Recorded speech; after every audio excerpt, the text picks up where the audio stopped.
talking about the Thundercats movie for decades. Yes. JP. The Thundercats movie has been on the burner for decades. It's been in development hell for the longest time. But with the green light on Master Universe, I think the Thundercats movie has a really good chance, right? Absolutely. I think, and that's one thing that I wanted to just mention. That is the number one comment that I see on my page when I post reels. These AI reels of real life Thundercats and stuff. Everybody's like, we want the movie, we want the movie, we want the movie. I'm talking about people from Brazil, people from Argentina, people from across the globe. It's like, where is our Thundercats movie?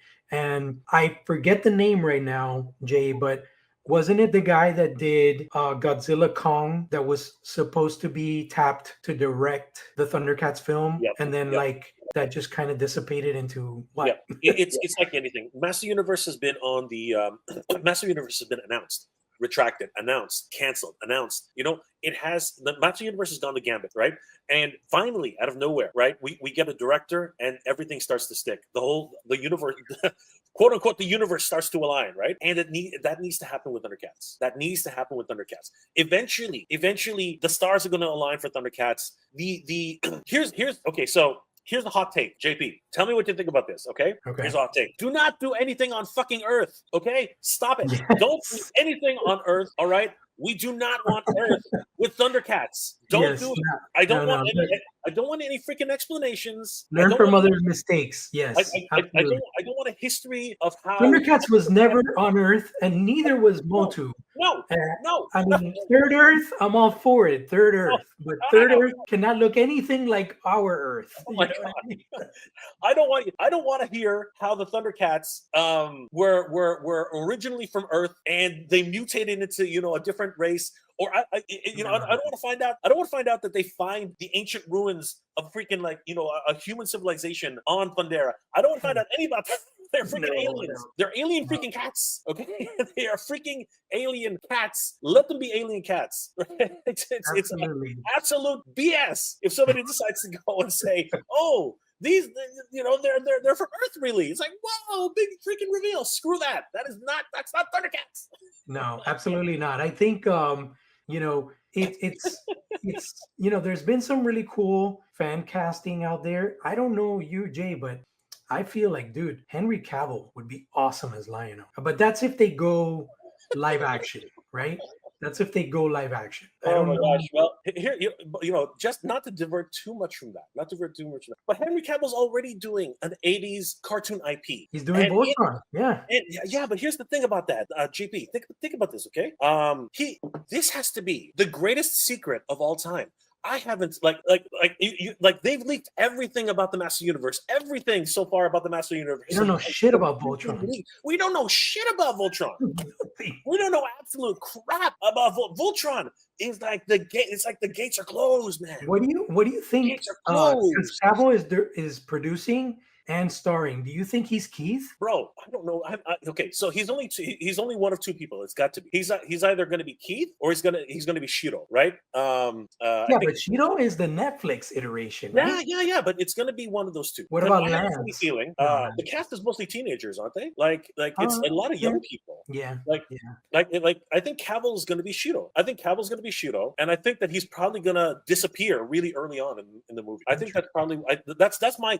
But how am I supposed to freaking know? There are no leaks. Nothing. There are no freaking leaks. It's funny you mentioned leaks, and not to divert too much, but Spider-Man Brand New Day, I have never seen production like that where it's like day one we're filming and the shit is online and he's saying hi to the crowds and it's like you're already like, oh, okay, we know he's gonna take on a tank in the movie. Okay, we know he's gonna rip a tank, like the tank lid off with his spider powers and shit. So it's like, what kind of marketing is that? What do you think? Do you think they're trying something new where they're like showing more to people to hype shit up more? I think that Marvel is in Marvel right now is in limbo. They're not really sure who's in charge. Unlike DC, who's basically literally put a director as president of the DCU, right? Marvel really doesn't know who's in charge anymore, right? I think Feige is still more or less in charge, but but the overall direction of Marvel as a studio, they had no presence at San Diego Comic-Con this year. That's unheard of. You know what I mean? Like the freaking Fantastic Four movie was premiered pretty much at freaking Comic-Con, and they didn't do anything for it. I know. JP, Well, they had they that did giant. nothing. They had that giant Galactus walking around, which I Okay, believe no, but that was not an official. That was a cosplayer. that was a cosplayer. Yeah, that was a cosplayer. That was not official. Dude, I thought that was official. No, bro. That guy comes every year. He's been every giant thing you can imagine. He's been the I Hulk. was thinking that was official, and then No. but you know what's happening, Jay, is that now they got the D23. Yeah. So they have that show that's a little bit later in the year, and I bet you that's where they're going to showcase. Yeah, but everything. the Disney celebration has been going on for decades. It's not like it's anything new. But Yeah. but they've used it as a platform for Star Wars. They use it as a platform for certain, but not really Marvel. It hasn't really even technically Marvel focused. But Right. obviously they showcase a lot. They bring a lot of stars. They bring a lot of things with them. But you talk about Comic-Con, man. In Comic-Con, you have to bring comics, and it was just a disgrace. Even DC didn't do crap. You know what I mean? Like it was great. You walked into to Hall H like as if you owned the place. I didn't get to go there, man. Like I No, but I wanted mean, to. you could have. I know Really? the Toy Sorceress walked in like she walked in like that. She like literally. Really? So there was like no massive There was line? no. It was easy to walk in, easy to walk out. It was the craziest thing ever. I should have done it just to show it was possible. I should have just done it, right? That's crazy because I was like, I want to do Hall H, I wanted to do Predator Badlands, and I just felt like from my past, memory of Hall H and the lines, I was like, I don't know if I want to sit in the sun on a line. But apparently, like I remember when I went outside, there was like usually when I go to Comic-Con, I always take a video of all the lines. There was no line. There was no tent anymore. It was literally just where it was. Right. I think they had set up the tent, but nobody was in it.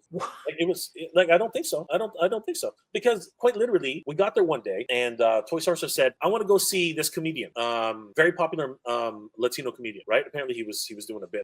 And she said, "Yeah, I just walked in." That's what she said. Fluffy, right? Yeah, Fluffy. Yeah. Gabriel Iglesias. Yeah.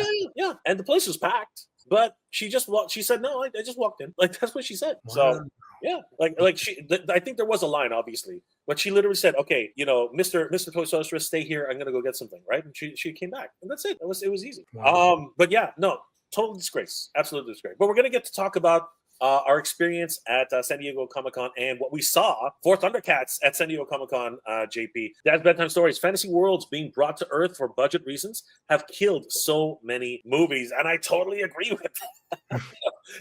Keep Earth out of it.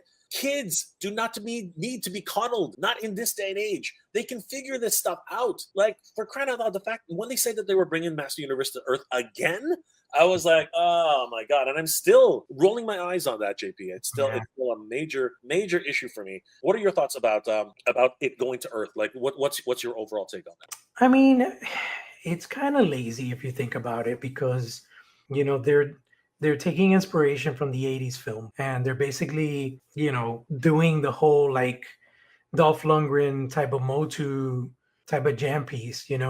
However, I can say that even though it looks like it's going to take place on Earth, that's going to be a brief part of the movie because based on all the characters that they've thrown out there as far as casting and stuff like that, and the set images that we've seen, it looks like they're really building out, Eternia in the sense there's going to be a lot of different landmarks, a lot of different sets, definitely Castle Grayskull, definitely Snake Mountain, probably Eternal's Palace. I mean, there's a lot there in the lore that they're going to explore on film. So I believe the Earth part is probably, hopefully, maybe 10, 15 minutes tops the whole movie, I'm of the same hope. I really hope it's only for about 10 minutes, like max. I think that that's what the filmmakers are probably doing. But the fact that we see, again, leaked photos of He-Man and Teela running around New York, or sorry, not New York.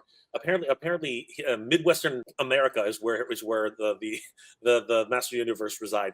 But the fact that they do that is always just a moment of pause for me. I'm like, come on, seriously. do we really need to get back to Earth? And I really do hope, like you said, because we're going to see him grow up there, right? We already know, just by the byline, we already know he's going to grow up there, right? He's going to grow up on Earth.